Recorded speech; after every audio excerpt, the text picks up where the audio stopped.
Once upon a time, there was a golden goddess. She was tall and beautiful and full of love and life.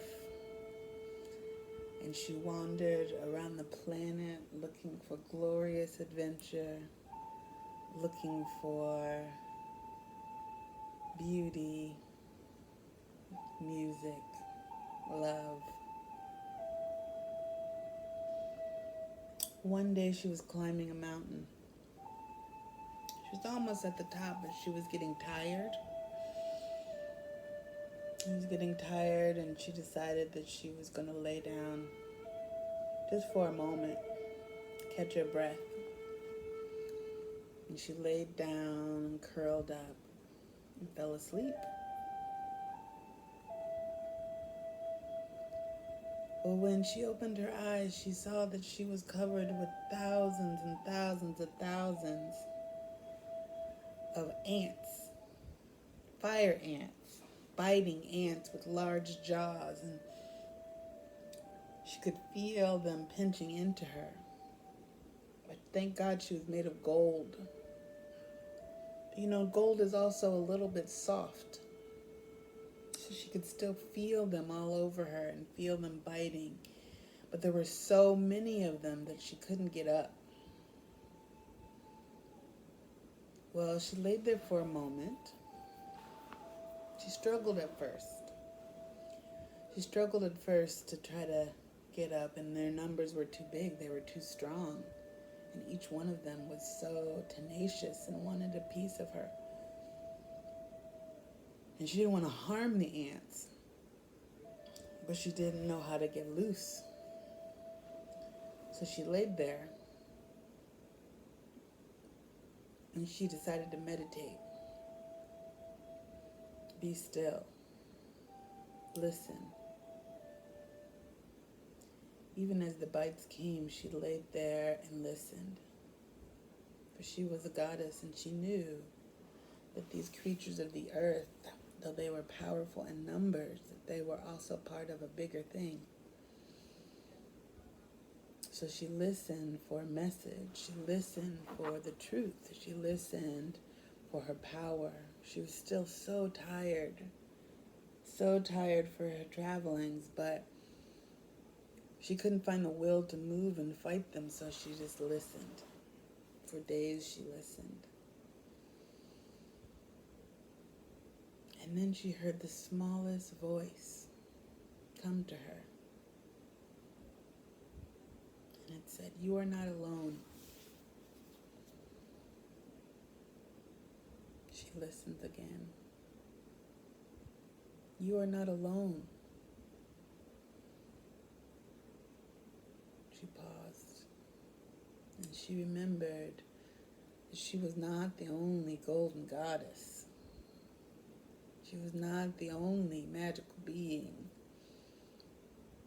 And she remembered, and she could feel that she was connected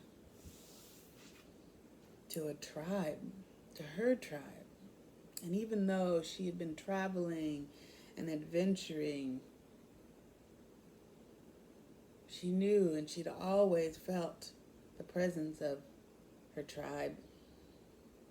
And she thought, oh, right, what a relief. I don't have to figure this out by myself. I can take this weary body and this weary soul and this weary mind, and I'm going to pluck the web.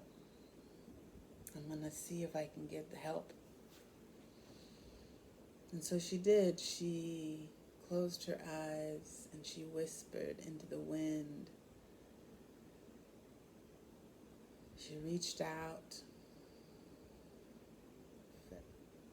She called out to the wind and the rain and the rivers and the fire and the earth. And she sent a vibration that she needed help.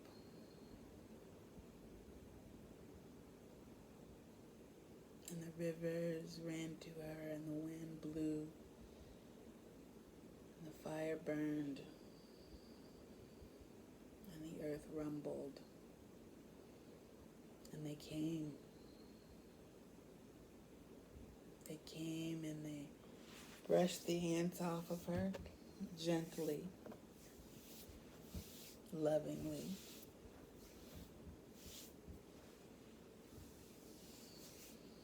And they kissed and hugged and held the golden goddess and fed her and watered her and held her for a while until she was strong enough to stand again, tall, glowing, brighter than she had ever before, to continue her travels.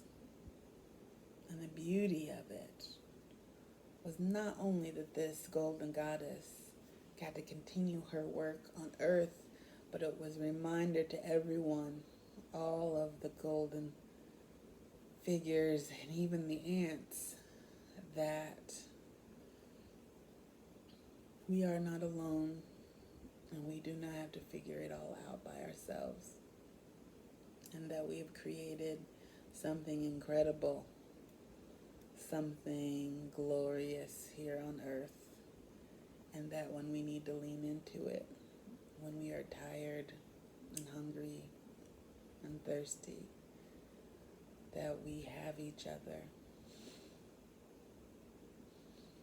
and that no matter how many ants there are, we have each other. We have a powerful web. Sorry about that. So, I'm not alone. I'm in need of support. I am lighting the bat signal. Right now, financially, if you want to send money, best way should be in the email below or above. But it can be Cash App, and I'm at K Scott Bay, BEY, or PayPal, which is my email, which is KSCOTTBEY@gmail.com. And if you could just tag it and let me know. Actually, it'd be great to get also some just messages of support, because this is way out of my comfort zone. Anyway, I love you all, and that's Real Talk.